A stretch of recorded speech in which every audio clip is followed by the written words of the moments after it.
Hello नमस्ते welcome to math addiction र यो भिडियोमा हामी डिस्कसन गर्नेछौँ नेपाल राष्ट्र ब्याङ्कको एसिस्टेन्ट 2 को प्री टेस्ट एक्जामको लागि इम्पोर्टेन्ट म्याथमेटिक्सको मोडल सेट 10। यसमा हामी विशेष गरेर रेसियो एन्ड प्रपोर्सन र सिम्पल इन्ट्रेस्टसँग रिलेटेड प्रब्लम्सहरू मात्र डिस्कसन गर्नेछौँ। भिडियो एकदम युजफुल छ, त्यसले यसलाई एन्डसम्म हेर्नुहोला। Without wasting much time, let's get started. Okay, question number 1. Two numbers are respectively 20% and 50% more than a third number. The ratio of the two numbers is भनेर सोधिरहेछ।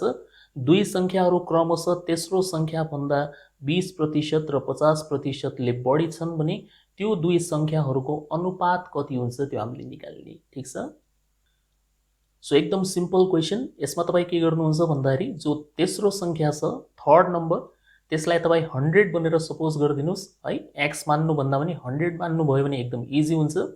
त्यसोभए तपाईको जो फर्स्ट नम्बर हुन्छ, फर्स्ट नम्बर, त्यो first number के छ हाम्रो, यो 100 भन्दा 20% बढी छ। सो 100 भन्दा 20% बढीको मतलब पहिलो नम्बर कति हुन्छ, 120 हुन्छ। र त्यसै गरेर जो दोस्रो नम्बर छ हाम्रो सेकेन्ड नम्बर, त्यो सेकेन्ड नम्बर के छ, यो 100 भन्दा 50% बढी छ। 50% बढीको मतलब 150 छ। त्यसोभए तपाईलाई क्वेशनले सोध्दैछ कि यो दुईवटा संख्याको अनुपात कति हुन्छ। सो 120 बाई 150 गरेर तपाईले निकाल्दिने हो। 3 4 जा 3 5 जा, सो 4:5 तपाईको रेशियो हुन्छ। मतलब option number B is the right answer. Question number 2. The prices of a scooter and a TV are in the ratio 7:5. If the scooter costs rupees 8,000 more than a TV set, then the price of a TV set is. एउटा scooter र टिभीको मूल्यको अनुपात 7:5 रहेको छ। यदि स्कुटरको मूल्य TV भन्दा रु 8,000 बढी छ भने टिभीको मूल्य कति होला यो हामीले निकाल्ने। सो सबसे पहिला तपाईं यहाँनिर रेशियो हेर्नुहुन्छ। तपाईलाई स्कुटर र टिभी, मैले एस र टी लेखे, स्कुटर र टिभीको प्राइस अथवा क्रय मूल्यको रेशियो कति दिएको छ, 7:5 दिएको छ। पहिला त तपाईं रेशियोको अन्तर हेर्नुहुन्छ, कतिको डिफरेन्स छ यसमा, 2 को डिफरेन्स छ। यसको मतलब हुन्छ रेशियो अनुसार स्कुटरको मूल्य टिभीको मूल्य भन्दा 2 युनिटले बेसी छ। तर वास्तवमा यो 8,000 ले बेसी छ। यसको मतलब हामी भन्न सक्छौं कि यो 2 भनेको 8,000 बराबर हो। सो यदि 2 भनेको 8,000 बराबर हुन्छ भने 1 युनिटको भ्यालु कति हुन्छ, 4,000 हुन्छ। र अब हामीले क्वेशनमा के निकाल्ने हो, हामीले निकाल्ने हो टिभी को मूल्य। टिभी भनेको कुन हो, 5 युनिट हो, राइट। सो टिभी को वास्तविक मूल्य निकाल्नको लागि तपाई यो 5 लाई के गर्नुहुन्छ, 4,000 ले मल्टिप्लाई गरिदिनुहुन्छ। सो 5 गुणा 4,000 गरिदिने हो भने 20,000 तपाईको आन्सर आइहाल्छ। मतलब option number A is the right answer. Question number 3. Zinc and copper are melted together in the ratio 9:11. What is the weight of melted mixture if 28.8 kg of zinc has been consumed in it? Zinc र तामालाई 9:11 को अनुपातमा पग्लाइएको छ। यदि जिंकको वजन 28.8 KG रहेको छ भने पुरै मिश्रणको वजन कति हुन्छ त्यो हामीले निकाल्ने। ठीक छ। सो तपाईलाई यहाँनिर जिंक र कपर को अनुपात दिएको छ 9:11 र यसको साथसाथै हामीलाई जिंकको मात्रा पनि दिएको छ 28.8 है। यो जिंकको भ्यालु हो। सो रेशियो अनुसार जिंकको मात्रा हो 9, तर वास्तविक जिंकको मात्रा कति हो, 28.8। सो हामी भन्न सक्छौं कि 9 बराबर कति हो, खासमा 28.8 हो। त्यसैले 1 बराबर कति हुन्छ, सुरुमा हामीले त्यो निकाल्ने हो। सो 28.8 लाई तपाई 9 ले भाग गर्दिनुहुन्छ, एकदम सजिलो। 9 तिया 27, 1 हात लाग्छ। सो 18 हुन्छ यो 3.2 भइहाल्छ। 9 2 जा 18, सो 3.2 बन्ने रहेछ, राइट। सो 1 को भ्यालु हुन्छ 3.2। अब हामीलाई क्वेशनले के सोध्छ, पुरै मिश्रणको वजन। पुरै मिश्रणको मतलब जिंक प्लस कपर। सो 9 र 11 तपाई एड गर्नुहुन्छ पुरैको लागि। सो 9 प्लस 11 को मतलब हुन्छ 20 रहेछ रेशियो अनुसार। वास्तविक कसरी निकाल्ने, 20 ले 3.2 लाई मल्टिप्लाई गरेर। सो 20 गुणा 3.2 गरिदिनुहुन्छ भने यसको आन्सर आइहाल्छ हाम्रो 64 किलोग्राम। 32 दुनी 64 जस्तै हो। सो 64 केजी कहाँ छ, option number B is the right answer. Question number 4. The third proportional to 0.36 and 0.48 is 0.36 र 0.48 को तेस्रो समानुपातिक कति हुन्छ त्यो हामीले निकाल्ने, थर्ड प्रोपोर्सनल, राइट। सो पहिलो चाहिँ संख्या 0.36 हो, दोस्रो संख्या 0.48 हो, र अब हामीले के गर्नुपर्ने छ, थर्ड प्रोपोर्सनल निकाल्नुपर्ने छ। त्यसलाई एकछिनको लागि तपाईँ x भनेर सपोज गरिदिनुहुन्छ, यो हाम्रो थर्ड प्रोपोर्सनल हो। सो अब तपाईँलाई एउटा जानकारी के हुनु पर्यो भन्दाखेरि यदि तीनवटा संख्याहरू ए बी सी यो तीनवटा संख्याहरू समानुपातिक या प्रोपोर्सनमा छन् भनेपछि जो यो बीचको संख्या हुन्छ त्यसको स्क्वायर बराबर यो फर्स्ट र लास्ट वाला संख्या मतलब पहिलो र तेस्रो वाला संख्याको गुणन हुन्छ हमेशा है। किनभने यसलाई हामी रेशियोको रूपमा लेख्दाखेरि a by b is equal to b by c भनेर लेख्न सक्छौं, क्रस मल्टिप्लाई गर्ने हो भने यही बन्छ। सो यहाँनिर तपाईसँग तीनवटा संख्या छ जो कि समानुपातमा छ या प्रोपोर्सनलमा छन् भने तपाई के गर्न सक्नुहुन्छ, यो बीचवाला संख्याको स्क्वायर मतलब 0.48 को स्क्वायर बराबर पहिलो इन्टु तेस्रो, सो 0.36 इन्टु x भनेर बुझ्न सक्नुहुन्छ। अब 0.48 को स्क्वायर निकाल्नतिर नलाग्नु होला, यसरी गर्नुस् 0.48 इन्टु 0.48 गर्नुस् र यो 0.36 लाई यहाँनिर डिवाइडमा झार्दिनुहुन्छ इज इक्वल टु x है त। अब हल्का सिम्प्लिफाई गरिदिनुस्, एन्सर आइहाल्छ तपाईको। जस्तै सिम्प्लिफाई गर्ने सबसे बेस्ट तरिका हुन्छ क्यान्सल गरेर नै गर्ने हो। यो 0 पॉइंट र यो 0 पॉइंट हटाइदिनुस् है, अब काट्नुस्। सो 12 4 जा 48, 12 3 जा 36 डाइरेक्टली काट्यो। अब यो 3 ले 48 लाई काट्दिनुस् 16 पटक, 16 गुणा 4 कति हुन्छ 64 हुन्छ, तर यो त 0 पॉइंट हो, त्यसो भए x को भ्यालु कति हुन्छ 0.64, मतलब option number D is the right answer. Question number 5. The ratio of the number of boys and girls in a college is 7:8. कुनै एउटा कलेजमा केटा र केटीहरूको अनुपात 7:8 रहेको छ। So boy is to girl, केटा र केटीको अनुपात 7:8 रहेको छ। मतलब यदि हामी यो मानेर हिँड्दैछौँ कि 7 जना मात्र केटा छन् भने त्यो कलेजमा 8 वटा केटी छन् है, यसरी बुझ्नुस्। अब if the percentage increase in the number of boys and girls be 20% and 10% respectively, what will be the new ratio भनेर सोध्दैछ। कति सजिलो, यदि केटाको संख्या 20% ले वृद्धि भयो र केटीहरूको संख्या 10% ले वृद्धि भयो भने नयाँ अनुपात कति हुन्छ त्यो हामीले निकाल्ने। सो तपाईको काम भनेको केवल यसमा के हो, न्यू रेशियो निकाल्ने। सो एकदम सजिलो, न्यू रेशियो निकाल्नको लागि माथि केटा तल केटी यसरी लेख्नु होला। सो यसरी बुझ्नुस् कि सुरुमा केटाको संख्या 7 छ, यो कति प्रतिशतले वृद्धि भयो 20% ले। सो यदि 7 लाई 20% ले बढाइदिने हो भने यसको नयाँ भ्यालु कति हुन्छ, यसको नयाँ भ्यालु हुन्छ 120% अफ 7 भनेर लेख्छौं हामी। त्यसपछि डिवाइड गर्नुहुन्छ किनभने हामी रेशियो निकाल्दैछौं। सिमिलरली केटीहरूको संख्यालाई कति पर्सेन्टले बढाइदिने हो 10% ले। सो केटीहरूको संख्यालाई 10% ले बढाएपछि यो कति हुन्छ 110% अफ पुरानो भ्यालु दैट इज 8, यसरी लेख्ने, ठीक छ। अब यो पर्सेन्ट को साइन काट्दिनुस्। सो त्यसपछि तपाई यो 0 0 पनि काट्न सक्नुहुन्छ, सबसे इजी त्यही हो। माथि बस्यो 12 गुणा 7 अफ को मतलब मल्टिप्लाई, तलपट्टि 11 गुणा 8 है।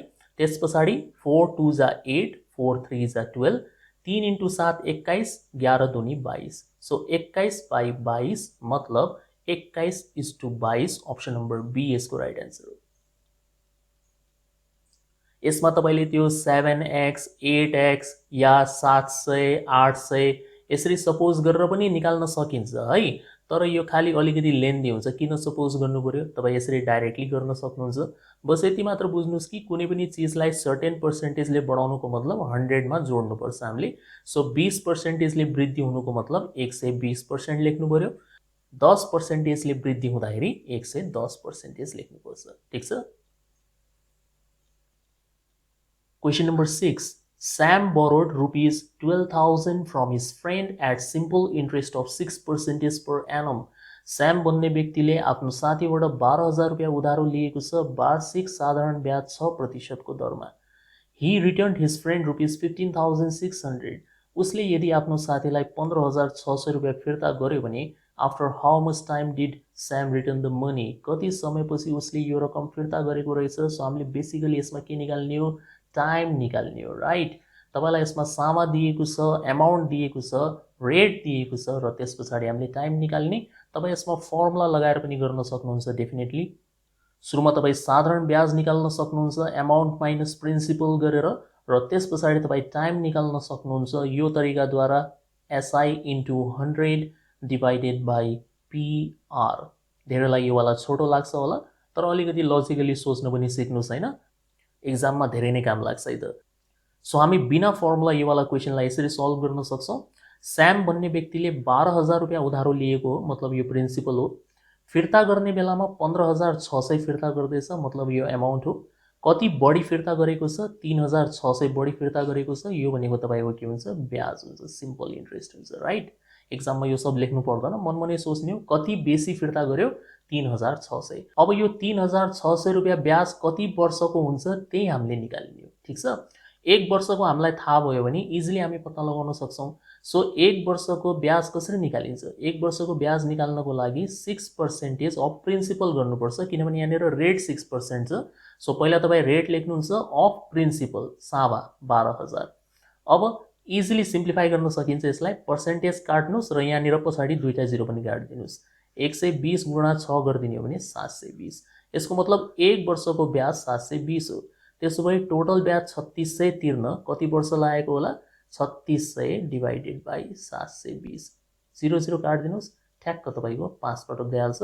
5 2 जा 10, 5 7 जा 35 प्लस 136, 5 वर्ष समयावधि। So option number D is the right answer. Question number 7. Kabir paid rupees 9600 as interest on a loan he took 5 years ago at 16% rate of simple interest. What was the amount he took as loan? यसको मतलब हामीले यसमा principal निकाल्नु पर्ने रहेछ या सामा निकाल्नु पर्ने रहेछ। सो यसले के भन्दैछ भन्दाखेरि कबीर भन्ने व्यक्तिले कुनै एउटा रकम या सावा लोनको रूपमा लिएको थियो 5 वर्षको लागि वार्षिक 16% साधारण ब्याजका दरले। यदि उसले 5 वर्षपछि 9,600 रुपियाँ साधारण ब्याज तिर्यो भने सामा कति होला? सो एकदम सिम्पल, प्रिन्सिपल निकाल्नको लागि तपाईँ इन्ट्रेस्ट, सुरुमा इन्ट्रेस्ट लेख्नुहुन्छ, मल्टिप्लाई बाई 100 डिभाइडेड बाई तलपट्टि समय र रेट है, SI into 100 divided by T into R। Simplify गरिदिनुहोस् यसलाई। अब 96 लाई 6 पटक काटिहाल्छ, 600 भइहाल्छ यो। 5 ले 600 लाई 120 पटक काट्छ, 120 into 100 गरिदिने हो भने 12,000 तपाईको एन्सर आउँछ। मतलब option number B is the right answer. यसलाई तपाईँ यसरी पनि गर्न सक्नुहुन्छ। एक वर्षको ब्याज दर 16% हो, मतलब एक वर्षमा 16% ब्याज तिर्नुपर्छ। त्यसो भए 5 वर्षमा टोटल कति ब्याज तिरिन्छ? 16% इन्टु 5 गरिदिने हो भने 80% ब्याज तिर्नुपर्ने हुन्छ। 80% भनेको 4/5 हो। कसरी? 80/100 गरेर निकाल्न सक्नुहुन्छ। 24 जा 25 जा 4/5 हो। यो माथिवालाले बुझाउँछ तपाईको ब्याज, तलवालाले बुझाउँछ हमेशा प्रिन्सिपल, किनभने ब्याजको दर हमेशा प्रिन्सिपललाई आधार मानेर निकालिन्छ। अब तपाईलाई यहाँनिर ब्याज दिएको छ 9,600। यसको मतलब यो जो माथिवाला हिस्सा छ 4, यसको वास्तविक भ्यालु भनेको 9,600 हो। सो 4 बराबर 9,600 हुन्छ भने 5 बराबर कति हुन्छ भनेर निकाल्न सकेपछि त्यही एन्सर हो, किनभने तलवाला हिस्सा त प्रिन्सिपल हो। सो 4 बराबर 9,600 हुन्छ भने 1 बराबर 2400 हुन्छ। कसरी? ठ्याक्क काट्दिने हो, 24 पटक गइहाल्छ। त्यसो भए 5 बराबर कति हुन्छ? 2400 गुणा 5 गरिदिने हो भने ठ्याक्क तपाईको 12,000 आइहाल्छ। सो अप्सन नम्बर बी बिना फर्मुला पनि गर्न सकिन्छ यस्तो टेक्निक्सहरू लगाएर है त। अब एक्जाममा त तपाईसँग आन्सर अप्सन रहन्छ। सो आन्सर अप्सनको युज गरेर पनि निकाल्न सकिन्छ। म त तपाईलाई डिफ्रेन्ट मेथड्सहरू सिकाइरहेको छु यहाँनिर हैन। आन्सर अप्सनको युज गर्ने भने यसरी गर्न सक्नुहुन्छ, फेरि त्यही तरिका। एक वर्षको 16% हुन्छ, त्यसो भए 5 वर्षको तपाईको कति हुन्छ? 80% हुन्छ। अब यहाँनिर जो 4 वटा तपाईलाई अप्सन दिएको छ त्यसमध्ये कुन चाहिँ संख्या छ जसले 80 लाई मल्टिप्लाई गरेपछि तपाईको 9600। मेन कुरा यो 96 हेर्नुस् हैन, 96 आउनु भयो। सो अप्सन नम्बर बी नै हुन्छ, किनभने 12 ले यदि 8 लाई मल्टिप्लाई गर्ने हो भने 96 हुन्छ। So obviously principal into rate of interest गर्ने हो भने एसआई आउँछ। सो यो प्रिन्सिपल हो, यहाँनिर दिएको आन्सर अप्सनमा रहेको नम्बर भनेको प्रिन्सिपल हो। सो तपाईँ खाली यति चेक गर्नुहोस् कि कुन चाहिँ नम्बरले मल्टिप्लाई गरेर तपाईको 96 भनिरहेछ। So 12 into 8 96। So option number B नै यसको राइट आन्सर हुन्छ। Question number 8. Suresh for 2 years invested ₹500 in SBI। Suresh भन्ने व्यक्तिले रु 500 SBI ब्याङ्कमा 2 वर्षको लागि इन्भेस्ट गर्यो। He also invested rupees 300 in NIC Asia for 4 years र NIC Asia मा rupees 300 उसले 4 वर्षको लागि इन्भेस्ट गर्यो, लगानी गर्यो. At the end, यो समयहरू बितिसकेपछि he received rupees 220 from both banks as simple interest. दुईटै ब्याङ्कबाट मिलाएर उसले 220 रुपियाँ प्राप्त गरेको है, अलग अलग होइन यो, दुईटै ब्याङ्कबाट मिलाएर 220 रुपियाँ उसले प्राप्त गर्यो साधारण ब्याजको रूपमा. त्यसो भए ब्याजको दर कति रहेछ त्यो हामीले निकाल्ने हो. यदि दुईटै ब्याङ्कको ब्याज दर सेम रहेछ भने ब्याजको दर कति हुन्छ. सो हामीले बेसिकली के निकाल्ने हो, आर निकाल्ने हो. सिंगल आर हुन्छ यहाँनिर किनभने दुईटै ब्याङ्कको ब्याज दर सेम छ. सो एकदम सजिलो तरिका हुन्छ यसको है. ध्यान दिएर हेर्नुहोस्, यहाँनिर आर निकाल्नको लागि कहिले पनि यस्तो टाइपको क्वेसन आयो भने तपाईँ यसलाई यसरी सल्भ गर्नुहुन्छ. सबसे पहिला माथि लेख्नुहुन्छ टोटल ब्याज, त्यो हो 220, डिभाइड गर्नुहुन्छ तपाईँ P1 T1 plus P2 T2 ले, मतलब सावा इन्टु समय फेरि सावा इन्टु समय. सो 500 रुपियाँ पहिलो सावा हो, 2 वर्षको लागि लगानी भएको छ. सो 500 इन्टु 2 प्लस त्यस पछाडि तपाईँको अर्को सामा भनेको 300 हो, यो 4 वर्षको लागि लगानी भएको छ. सो 300 गुणा 4. यति गरेपछि तपाईँको रेट आउँछ, तर यो डेसिमलमा आउँछ, 0 पोइन्ट भनेर आउँछ. यदि तपाईँ डेसिमलमा ननिकालेर एक्ज्याक्टली यस्तो नम्बर निकाल्न चाहनुहुन्छ भने माथिपट्टि इन्टु 100 गर्न नबिर्सिनु होला है. 100 गर्न छुट्यो भने डेसिमलमा आउँछ. जस्तै 0.06 आइदेला, यसलाई हामी बुझ्न त सक्छौँ कि यो 6% हो, तर यदि तपाईँ डाइरेक्टली यस्तै 6 नै निकाल्न चाहनुहुन्छ भने माथिपट्टि इन्टु 100 गर्न नबिर्सिनु होला है त. इक्वल्स टु, ल अब सिम्प्लिफाई गरिदिनुहोस् न त. सो 220 इन्टु 100 जस्ताको त्यस्तै, अपन 500 गुणा 2 भनेको 1000, 300 गुणा 4 भनेको 1200, 1200 प्लस 1000 भनेको कति हुन्छ, 2200 हुन्छ. अब 220 ले 2200 लाई 10 पटक काट्यो, 10 ले 100 लाई फेरि 10 पटक काट्यो, मतलब ब्याज दर कति रहेछ तपाईँको 10%. सो अप्सन नम्बर डी यसको राइट आन्सर हो. Finished. Question number 9. Ram gets rupees 2600 for rupees 2000 in 5 years at some rate of simple interest.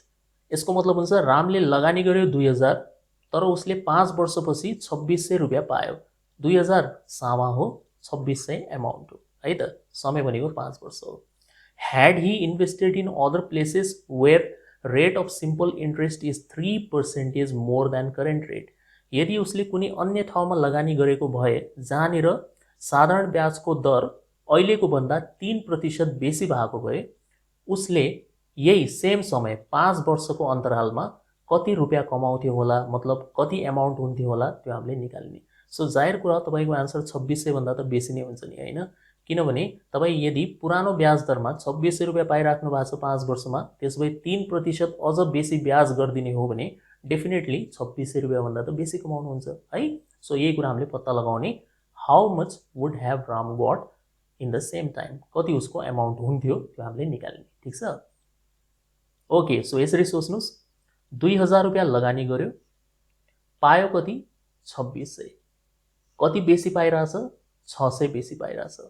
कति समयमा, 5 वर्षमा. 5 वर्षमा उसले 600 रुपियाँ कमायो या बढी पायो. सो 5 वर्षमा 600 रुपियाँ बढी पाइरहेछ भने 1 वर्षमा कति बढी पाएको होला उसले, 120 रुपियाँ. कसरी, 600 बाई 5 गर्ने भने 120. यो 120 को हेल्पले हामी के गर्न सक्छौँ, ब्याजको दर निकाल्न सकिन्छ, पुरानोवाला ब्याजको दर. कसरी निकाल्ने ब्याजको दर, 120 लेख्नुहुन्छ, भाग गर्नुहुन्छ सामा अथवा प्रिन्सिपलले, 2000 हो प्रिन्सिपल, इन्टु 100 गरिदिनुहुन्छ. सो 0 काट्दिने हो, 20 ले 120 लाई काट्दाखेरि 6 पटक. यसको मतलब पुरानो ब्याज दर रहेछ 6%. अब हामीले के गर्ने हो, यो 6%मा 3% बढाइदिने हो, 3% मोर भन्दैछ. त्यसपछि नयाँ ब्याज दर कति हुन्छ तपाईँको, 9% हुन्छ. अब हामीले यो निकाल्ने हो कि सेम यही 5 वर्षमा उसको एमाउन्ट कति बन्थ्यो होला यदि ब्याजको दर 9% भएको भए. सो 1 वर्षमा यदि त्यो व्यक्ति 9% ब्याज कमाउँथ्यो भने 5 वर्षमा कति कमाउँथ्यो, 45% कमाउँथ्यो. कसको 45%, अभियसली सावाको. सो 45% तपाईँ निकालिदिनुहुन्छ सावाको, मतलब 2000 को इन्टु गरेर. अब पर्सेन्टेज काटेपछि लास्टको दुईटा 0 हटाइदिनुपर्छ हामीले. 45 इन्टु 20 गर्ने हो भने 900.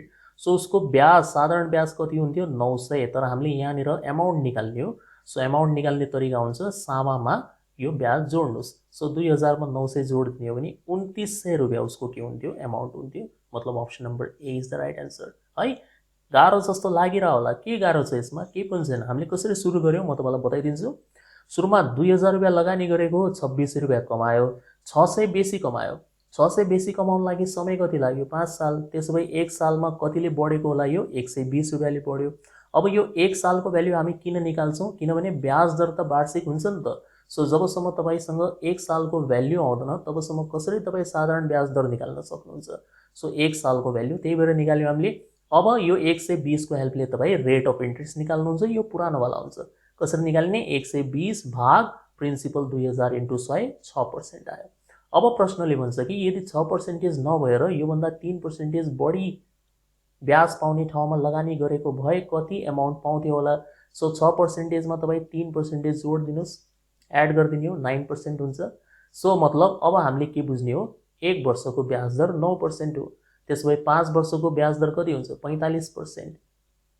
कसको 45% निकालिन्छ, सावाको। सो 45% अफ 2000 निकाल्ने हो भने 900 रुपैयाँ आइरहेको छ। यो हो साधारण ब्याज। तर हामीले यहाँनिर एमाउन्ट निकाल्ने हो। सो 900 रुपैयाँलाई 2000 मा जोड दिनुहुन्छ, 2900 तपाईँको एन्सर भयो, सक्यो। ओके, यो भिडियोको last question, question number 10, a sum of ₹6500 at simple quarterly interest है। मेन कुरा यसमा ध्यान दिनु होला। of 8% per annum will yield how much amount in 2.5 years। यसको मतलब हुन्छ यदि तपाईले 6500 रुपैयाँलाई काहीँनिर लगानी गर्नुभयो 2.5 वर्षको लागि, 2.5 इयरको मतलब 2.5 वर्षको लागि लगानी गर्नु भएको छ, 8% साधारण ब्याज दर। तर ब्याज पाउने तरिका कस्तो छ, त्रैमासिक। मतलब हरेक 3 महिनामा तपाईँ ब्याज पाउनुहुन्छ। त्यसो भए तपाईको 2.5 वर्षको एमाउन्ट कति हुन्छ त्यो हामीले निकाल्ने है। मिश्रधन निकाल्ने हाम्रो टार्गेट हो। अब मेन कुरा यसैमा लुगेको छ, यो क्वार्टरली इन्ट्रेस्ट भनेको छ। सो तपाईँ यसरी बुझ्नुहोस् हैन, पुरा वर्षको ब्याज दर भनेको 8% हो। त्यसो भए क्वार्टरको, एक क्वार्टरको ब्याज दर कति हुन्छ त्यो हामीले निकाल्नु पर्यो भने के गरिन्छ, वार्षिक ब्याज दरलाई 4 ले भाग गरिन्छ। किनभने एक सालमा 4 वटा क्वार्टर हुन्छ। 3-3 महिनाका पिरियडलाई क्वार्टर भनिन्छ। सो एक सालमा कतिवटा 3 महिनाका पिरियड हुन्छ, 4 वटा। 3 महिना 3 महिना 3 महिना 3 महिना, 4 वटा, राइट। सो 2% भयो एक क्वार्टरको ब्याज दर। अब 2.5 इयर भन्दैछ यहाँनिर, 2.5 इयर।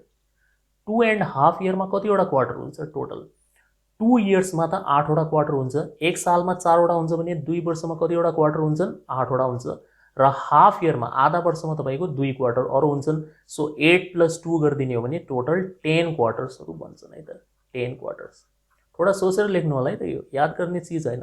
एक सालमा 4 वटा क्वार्टर हुन्छ, 3-3 महिनाको कति पिरियड हुन्छ है, महिनामा कन्भर्ट गरेर पनि गर्न सक्नुहुन्छ, कुनै ठुलो कुरा छैन।